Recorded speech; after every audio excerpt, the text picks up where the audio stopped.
Hi, I'm Benny My name Morris. is Yossi Klein, Halevi. I'm Lahav Harkov. I'm David Stav. My name is Einat Wilf. And this is 18 questions. 18 questions for 40 Israeli for 40 thinkers. Israeli thinkers. From 1840. From 1840. 1840.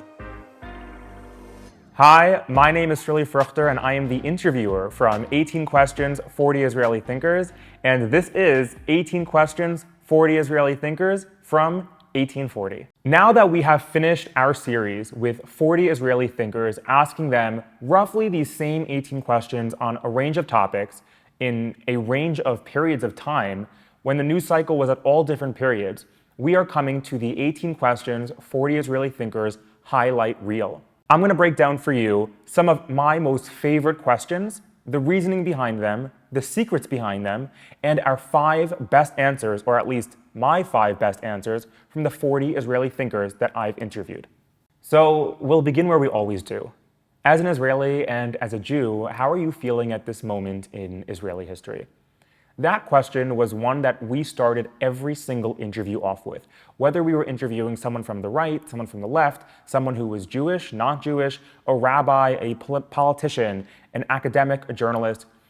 Because one of the ideas that lies behind everything that we were trying to do in this series is bring people not just to the discussions that are taking place in Israel and to the vibrant and sometimes volatile discourse that happens here, but also to the people, the real people who are not just thinking about these subjects and these questions in an abstract way that's divorced from their actual lives, but whose lives are entangled with the subject that they discuss, that they study, that they invest their lives in. One of the reasons that Franz Rosenzweig wanted to leave the academy was because he found that people were often more interested in questions for the sake of questions rather than seeing questions as a way of connecting to people.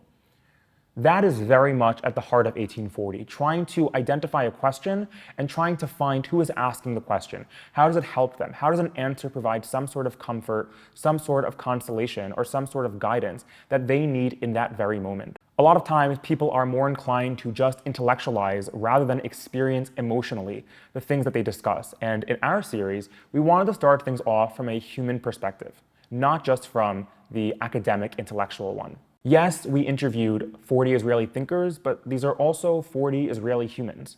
The first 1840 guest whose answer I want to highlight to this question about how they felt in this moment of Israeli history is Natan Sharansky, an activist of anti-Semitism who is not just someone who has shown up on the world stage in the last couple of years, but who has actually dedicated his life to the state of Israel and to fighting anti-Semitism in all of its forms.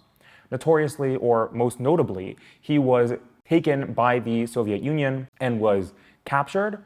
And eventually, when he made his way to Israel, he dedicated his life to fighting anti-Semitism in all of its many forms. And the idea that he spoke about here was that this inflection point that the Jewish people found themselves in, that the state of Israel found itself in, was one that he had feared for a very, very long time, in which anti-Zionism was not just encroaching on the playing space of anti-Semitism, but was actually coming to join hand in hand. He was particularly concerned with seeing who were the allies of Jews and who were not the allies of Jews. And I'll let you hear it for yourself. It's no doubt it's a historical moment. Because when we thought that all our major struggles for our right to exist are behind us, and my daughters were complaining that we didn't leave them any essential battle for the future of Jewish people, we had a tragedy, which was also a big failure of us as the state, and then we discovered how strong are our people, how idealistic and patriotic is our new generation.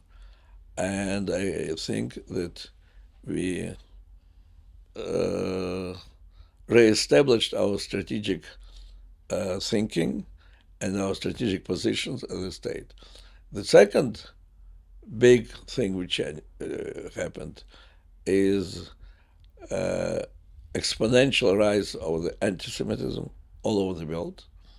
If I spent many years of my life trying to demonstrate the deep connection between some forms of anti-Zionism and anti-Semitism, you don't need all these formulas, 3Ds and others.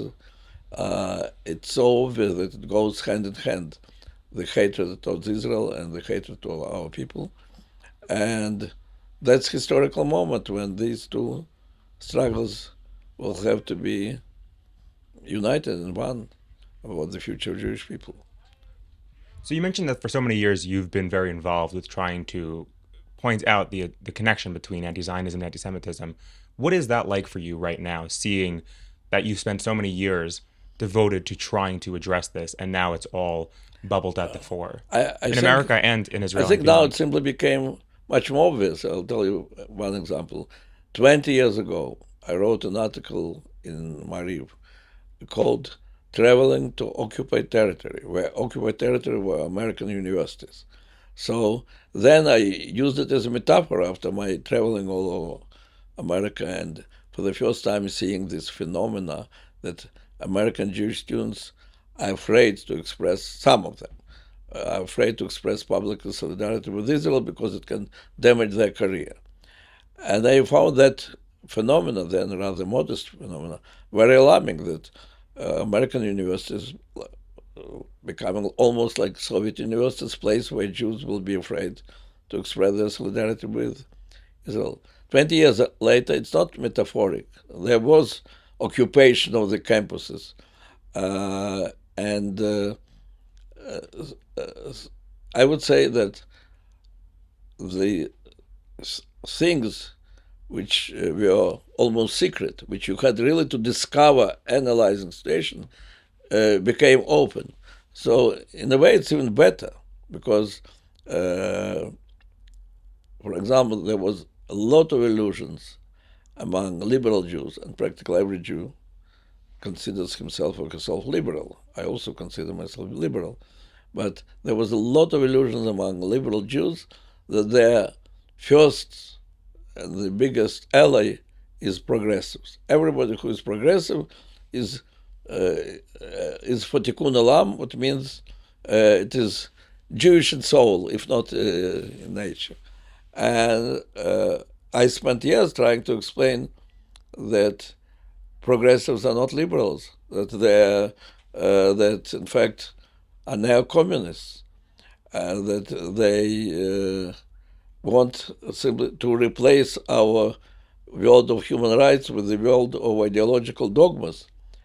And it was very difficult for many liberal Jews to accept it.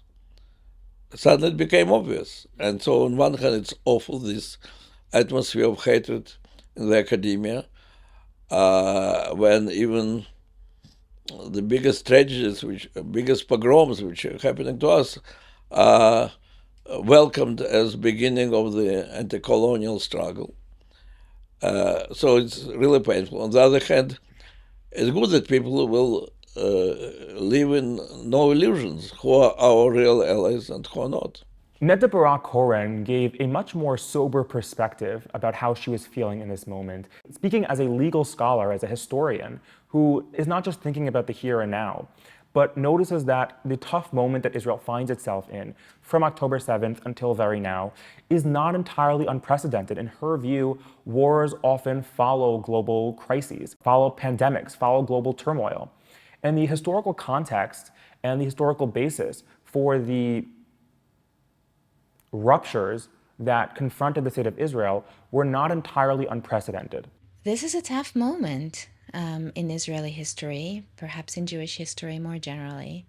Many people say it might be true that this is the most foundational and deep crisis that Israel has experienced since its establishment. I think it's very hard to draw these historical comparisons, but it's certainly around there, if not, the biggest crisis Israel has faced. And in many ways, it's not fully surprising. Many countries face existential crises at around this time after establishment. We can also think about the United States in that regard. And it's certainly one that occurs also in the middle of global turmoil when Western democracies everywhere seem to shift and face political challenges of a different scale than they faced 10 years ago, 20 years ago, 30 years ago, and global politics change. And so I think that it's more than everything, it's very uncertain. It's a very uncertain time, and one that certainly makes it clear that we live in a period of immense challenge. And, I grew up in the 90s, and back then it felt that, history moves forward in a linear trajectory. In the past, we have, wars, we have slavery, women didn't have the right to vote. In the future, we have peace agreements, we are moving forward, we have equality, and we have a lot more to reach, but the future is wide open and bright. And I think that it has become increasingly clear in the past 5 years or so, probably since COVID, if not before, that this is not true. We thought diseases, we thought pandemics are a thing of the past, and clearly, we just forgot that they do come back at least once a century. And here we had a major global pandemic, and we forgot that wars tend to follow pandemics. And here we are with first Ukraine and Russia, and now our huge conflict in the Middle East that doesn't make any sign of really ending anytime soon. And we have political turmoil that really threatens the global order, world order, established after the Holocaust and World War II. And so, history is certainly now moving again in ways that we thought that are deep in the past and will not return. What's the existential crisis that you mentioned Israel's facing now? Israel has at least 3 existential crises. And I found myself working on all 3 of them. One Jewish state, 3 existential crises. That'll be the new catchphrase. So I think, I'm probably undercounting here. The first existential crisis is the internal existential crisis, wherein Israel has found itself in an ongoing situation of inability to reconcile social and political disagreement within Israeli society, inability to solve them in a consensual way, or at least fairly legitimately agreeable way among the different factions of Israeli life.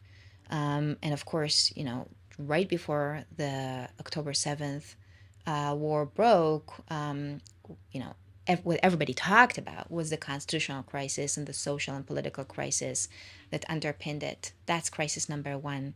And of course, I'm probably grouping together a few variations of this crisis, but I would just, name it for brevity, the internal crisis. And then we have the regional crisis, which is the one that animates our, and sort of engulfs our entire existence over the past years. Since October 7th, Israel is fighting, the count changes from time to time, but something like 7 different fronts, not at the same intensity, like, 48 and the War of Establishment, but we certainly face very challenging fronts. We have been having war with Hamas in Gaza for almost a year now, and for most of that duration of time, a day after, we're also having a war with Hezbollah, and we have attacks from Yemen and from Iran and from Iraq and Syria, and this is an existential, it's the closest we've been to existential war in a very, very long time, probably since Yom Kippur War. And even though the war has sort of like shifting and reaching new stages, it's by no means close to really ending in a peaceful sort of way. So the regional crisis, which sort of addresses our relations with our neighbors, is also very much alive and kicking. And then we have the international crisis, which is a crisis of legitimacy, a crisis wherein the very legitimacy of Israel as a sort of sovereign nation state of the Jewish people is far from being trivial. And to the extent that it ever was, many things that we took for granted, we can no longer take for granted. I can give one example, though. If most of our audience, lives out of Israel, then that's probably the crisis they know best. But people on campuses, on college campuses, were not chanting two-state solutions. They were chanting, from the river to the sea, Palestine will be free. Or they were chanting, we don't want no two states, we want all of 48. And these chants found incredibly fertile ground among publics and communities and audiences where Israelis had thought that they have strong alliances in and strong friendships, and realized that at least some of these relationships, and some of the most fundamental, are not as safe and sound as they thought. And so the third crisis is a crisis of international legitimacy. And as I said, at the beginning, I might be undercounting. When it came to Yossi Klein Halevi, however, he used one word that was actually the first time I learned the word, and was also particularly interesting to me, given how weighty it felt. He said that he was feeling at this moment very unmoored. He was feeling as if he was no longer anchored or tethered to this type of security or vision or hope that he once invested himself in terms of the state of Israel's future and Israeli society's guarantee for a peaceful, prospective tomorrow. Instead, Yossi was grappling with what it meant to be living with ideological divisions that, well before October 7th, were tearing Israeli society apart. Living with ideological divisions, he said, is something that he can actually live with. But living with a sort of divisiveness that turns Jew against Jew, that the basic decency of civil discourse and social connection as he saw it, that was totally erased, was almost too much for him to bear. And that became a defining point and a defining characterization for how he was feeling at this moment in Israeli history. Unmoored. Many of the basic assumptions that I think most Israelis had about Israeli society, security, our place in the region, our relationship with each other in Israeli society, have been upended over the last 2 years. The year before, preceding October 7th, was in some ways the second hardest year in Israeli history. That was the year when many of us felt that the ground under our feet, which was the foundation of Israeliness, which was the consensus around Israel as a Jewish and democratic society, was being pulled apart. And for the first time in the 40 plus years that I've lived in Israel, I felt I couldn't trust my government for the most basic assumptions, that it would uphold the shared Israeli identity of Jewish and democratic, which carried us from left-wing governments to right-wing governments to centrist governments. Suddenly we were in a totally new and uncharted area. And I felt assaulted simultaneously by this coalition of ultras, a coalition of ultra-nationalists, ultra-Orthodox, and ultra-corrupt. And that's before October 7th. And so I felt the ground under me really opening in a way that I've never felt before. And when you live here long enough, you've been through a lot of things. But for me, this was the worst. Until October 7th, which of course was even worse. And today, like many Israelis, I have very basic questions about Israeli deterrence, about our ability to convey to the region that it doesn't pay to test us. I think we've lost a tremendous amount in our deterrence. And so there are many ways of expressing this. There's also the sense that despite October 7th, despite the ongoing war, we are still such a deeply divided society, and the schisms are multiple. There's the basic ongoing schism of those who trust this government and those who don't. Those who don't trust this government to lead us in a time of war, let alone through the worst crisis we've ever been in. There's the schism between those who believe that the Haredim, the ultra-Orthodox, should be not only allowed to maintain a separatist society within a society, but that the rest of us should have the privilege of funding their separatism. And then there are those of us who believe, and we are the majority, that this relationship is untenable and is an existential threat to Israel. So there are so many layers of divisiveness within the society, which the temporary unity around October 7th did not dispel. And so what it means to be an Israeli, it depends where you sit on the spectrum, depends who you ask. But I think there's so much anger in this country today. And the anger is directed from all parts of the society. And, for me, it's not a question of left versus right. I personally sit in the center, and I've almost always voted center.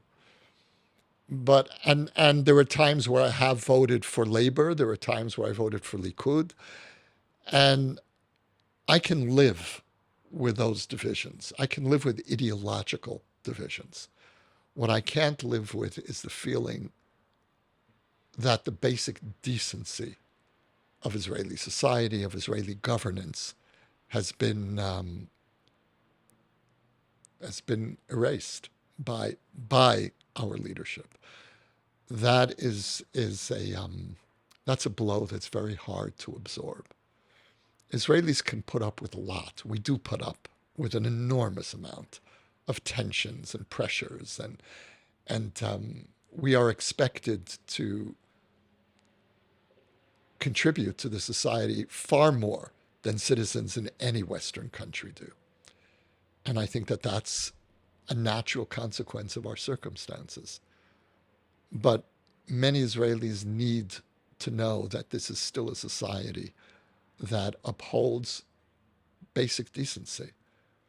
And that's an open question for us. Of course, a different thinker whose story and personal life, aside from her wisdom and expertise, really resonated with me was Rabbanit Rachelle Fraenkel, whose son Naftali, Zichrono Livracha, was kidnapped and killed along with 2 other Israeli teens in 2014. She began speaking about how this moment was very sobering, how it's very easy to walk around Israel and to see the bustling cafes and to see everyone going about their daily lives, following the routine, following the normative schedule of what life looks like. And to forget that if you were to stop into a single cafe and to pull someone aside and to ask them, who do you know that's been killed? Who do you know that's been injured? How have you been personally affected by the last nearly 2 years of war? You would uncover a very real, very raw story and troubling experience of human suffering. It's messy, it's confusing, and it's chaotic. In the first few months, we constantly heard people describing the era, the whole event as biblical. And I think the point was both to express and to help us internalize the proportion of the events and the magnitude, the fact that it's going to change the landscape for generations. That something really huge is happening, and also that it renders extreme measures in response. And now something weird is happening, because we've been in this experience for almost a year now. Soon it's going to be a year. And from the historic perspective, zoom out, it's just the same, just as biblical, just as we're in the midst of the event. We don't even know at what point of the event we are. Are we, is the worst behind us? Are we only in the very beginning of something much bigger? So as far as, the historic perspective, it's the same. But on a psychological and social level, it's different, because human beings are very, creatures of habit, and we get used to everything. So you walk around and, thank God the restaurants are full, people are living their life, and it's weird. It's like you can forget for a second that there is an existential threat and beyond. And then you zoom into that restaurant, and because Israeli society is as it is, so each and every person there, knows maybe a family of kidnapped, several people that lost relatives in the war, maybe a few people that whose children were murdered on October 7th. People who are wounded, definitely people all over there have relatives in and out of reserve duty. So there's something about like the duality of, because it's been going on for so long, the sense of emergency is kind of, lowered. And thank God life is going on. And, we're all expecting the baby boom. But also in fact, nothing changed. In fact, we're really in the middle of this, and being such a tiny country, it's I'm not even sure if people can really understand how small this society is, and how, when you speak about the different splits and drifts and opinions and it's all meshed together. It's not like you're not like 6 steps, the Wikipedia 6 steps away from the next person. You're maybe a step and a half, and you wake up in a bad mood in the morning. It like directly affects your child that might be fighting on the frontier. So how do I feel in this moment in history? I feel that it's a sobering moment, not in a bad sense necessarily. I mean, also in a bad sense, but this illusion, when you live between Tel Aviv and Jerusalem, I actually live right in the center between Tel Aviv and Jerusalem, and you get the whole spiritual qualities and tensions of Jerusalem, and you get the cultural life and progressiveness of Tel Aviv, and it could easily be La La Land, and then everything's very real.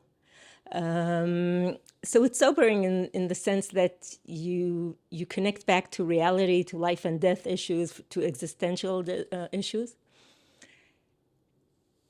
and even to immediate threats to the long-term existence. But even that, I feel, is in.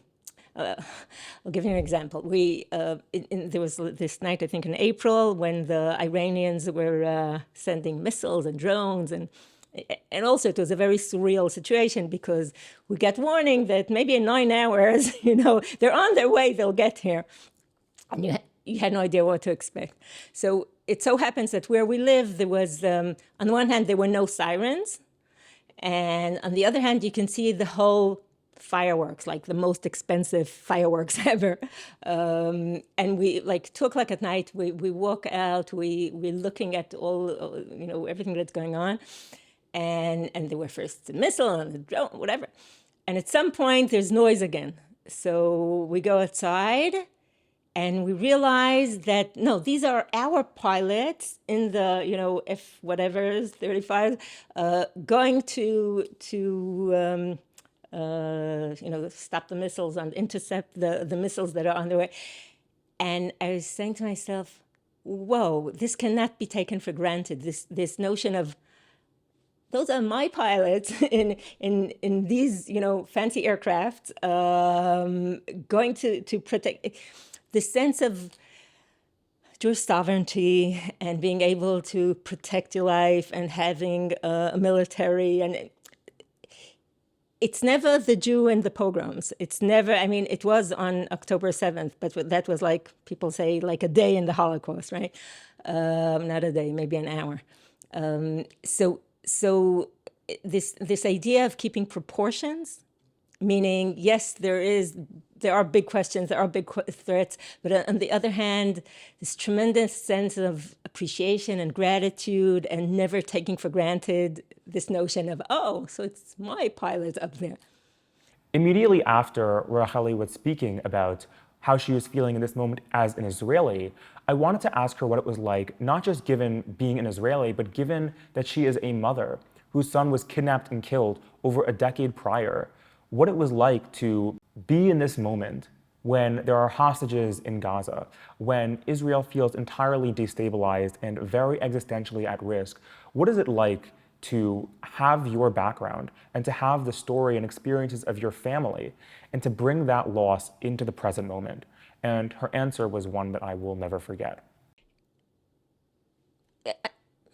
There were very few moments of post-trauma triggering, but in general, it was all very difficult, כמו כולם, just like for everybody else. Our children were in the army, all my nephews were in the army. We personally knew people whose children were, at first we thought kidnapped, then we realized murdered. Over the months since then, we've been in countless funerals. And again, I was trying before to give a sense of how small this country. You stop a person in the street anywhere, and they've attended a few military funerals since for the last 10 months. So it was difficult. It was a nightmare, but just like everybody else. We had our unique point of view for a while because people who were involved with their family members were missing, might have called and asked how to deal with certain things. We were in touch with the negotiation teams that we had known through our experience, though in our experience, there were, each family had their team holding their hand for them. And here the magnitude was such that they were down in Be'eri trying to negotiate. They were in Tel Aviv in the Kiryat trying to run some of the show. There were points where what was most disturbing was the gap in the experience, like how much what a hug we each individually got from Am Yisrael, from society in Israel, and how different the experience was when at one point there were 3,000 families that thought their child might be in Gaza. Within a few days, the picture cleared up. But realizing the difference in the experience wasn't so easy. And just like anybody else in Israel, we all at that point asked ourselves, so what's our role? So for me, it was, in some instances, being in touch with communities in the diaspora that were desperate to hear what can they do, and maybe to try to understand. And for a while there, I had a perspective on it. Today, it's different. Our children were found, and after 18 days. Today, it's 321 days into the war, when a critical, acute pain turns into a chronic pain. It's a whole different phenomena. And I know that I don't know. I understand that I don't understand. So it's still about remembering, about empathizing, about at the time for us, part of what kept us sane was this notion that we're not alone in this. It's not only your children, it's our children. And sometimes people think that these are just gestures that they might be doing to make themselves feel good, but they don't mean much to the families. And I know that's not true. I know it means the world to the families. And the cumulative effect is also very significant. So I was out there trying to say that, trying to say, make it personal, divide the names. And all these things happen, not because of me necessarily. So just like anybody else, we were trying to find our niche. And yet, as different as the experience is, Hamas is the same Hamas. The motivations are the same motivations. Kidnapping is kidnapping. Murder is murder. And I pray that everybody possible should return home healthy. And also that the ones that we know that aren't alive, their family should merit this grace of being able to bring a child home or a parent home and bury them b'kever Israel. It's the beginning of all the healing that comes afterwards. I feel it's a very necessary stage. So it wasn't what we were hoping for, but I know acutely to appreciate how important it was. The last Israeli thinker whose answer I wanted to spotlight is actually not a Jewish Israeli thinker. This is Khitam Abu Bader, a Bedouin social activist who lives in the Negev. Khitam has a very unique perspective as an Israeli who is not Jewish, who does not share the same connections to this war or to the threats facing Israel, but still is under threat and still is impacted by this war in many similar ways to most Israelis and in many different ways. She spoke about the unique experiences and challenges of being a Palestinian, being an Arab, being a Bedouin. And one of the lines that really hit me, and I think really touched back on a point that Yossi Klein Halevi was speaking about, was that Khitam felt as if she really wanted to be a part of Israeli society in this moment, in this period, to be alongside in the mourning, in the seeking of comfort, in the seeking of some sort of consolation. But she said that although I feel like I want to be a part of Israeli society, I don't feel like Israeli society wants me to be a part of them.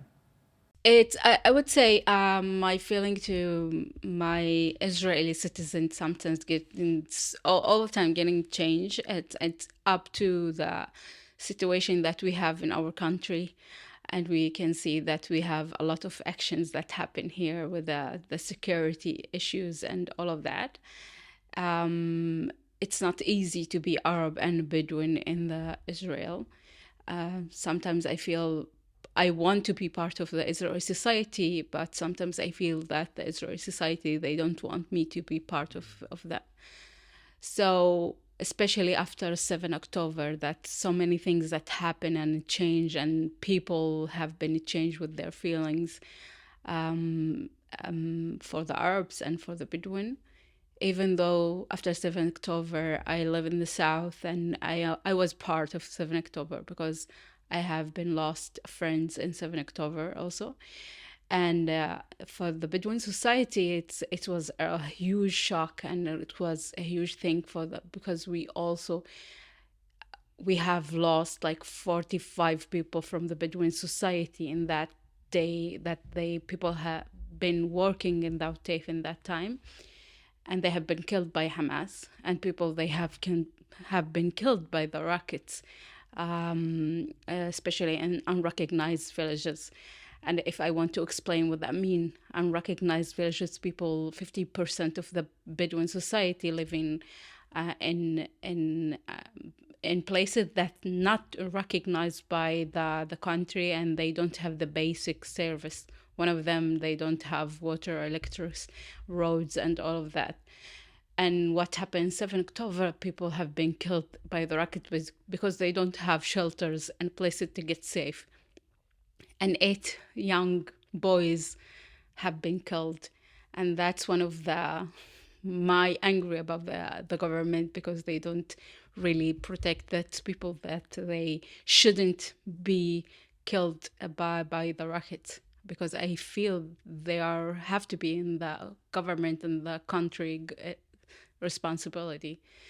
And unfortunately, we have lost a lot of people from the Bedouin society in 7 October. And also, we, in the same days, I can say that we want to feel and be part of the Israel society, and we felt we have the same faith in that day.